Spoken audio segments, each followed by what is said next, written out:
The very first rule, if you will, or law, if you will, that God gave man had to do with his diet, Brother Copeland. Yes, it did. And so it's not unusual to get into Leviticus and he starts to tell you all the things that you shouldn't eat. Now, Then how did Satan tempt Jesus? Very first After temptation. he had fasted until starvation had begun, he was so hungry, Yes. he said, turn these stones to bread. It's the exact same temptation of Adam That's right. and Eve. Difference being, Adam has a multitude of things. He's not starving. He has a lot to eat from. Jesus didn't. And Lucifer said to him, take those stones and turn them into bread. He would never use that as a temptation if that wasn't real. Well, yeah. If Jesus couldn't have actually done it. And that's why it was a temptation to him. And so I'm telling you, and Christians don't like this, but one of the major avenues that Satan uses has to do with our diet. Yes, it does. It's, again, making our own decisions. Mm-hmm. Judgments. Based on feelings. Yes. Based on, we were talking about that with Dr. Colbert. I remember the Lord said to me, well, two things I'll tell you. Well, actually, it was all put together in one.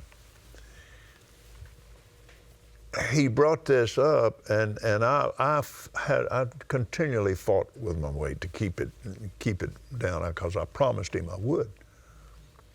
And anyway, and he was correcting me, and it was pretty rough correction. He said, you would fire anybody that put the wrong grade of fuel in your airplane.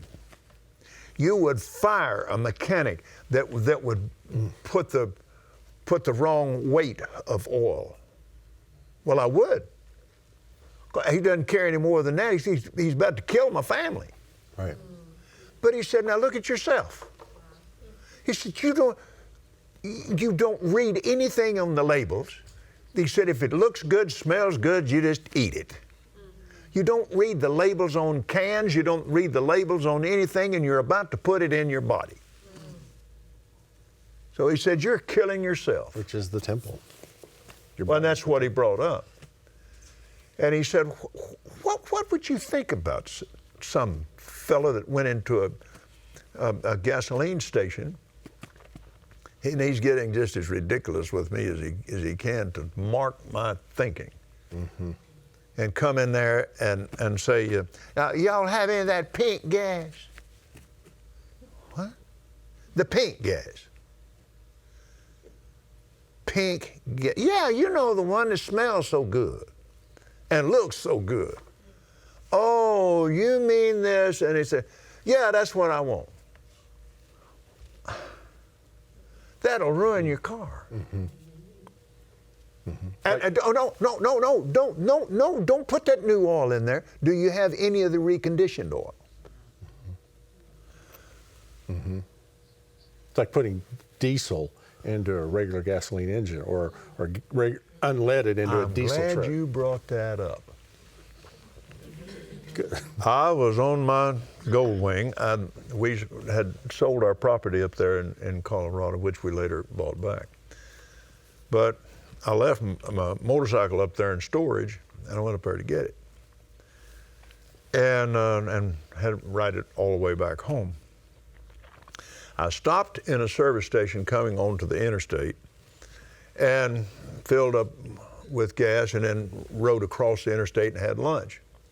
Got back and on my bike and started out of there. And all of a sudden, that thing started barking and blowing, and I knew exactly what I had done. I had pumped diesel fuel into that thing, not paying it. And the pump handle's green. Right, yeah, that's different. Yeah. I knew what I'd done. And then I'd rev it up and ease the clutch out, and it'd run a little, and bang, bang, backfiring all over the place. That engine is trying to die. And I saw a Honda sign. I got over there, and none of the mechanics were there. And I'm on a schedule. I had to siphon all of that diesel, and thank God I carried a siphon hose with me everywhere I went. Spit that stuff out, but think what I was doing to my body all the time.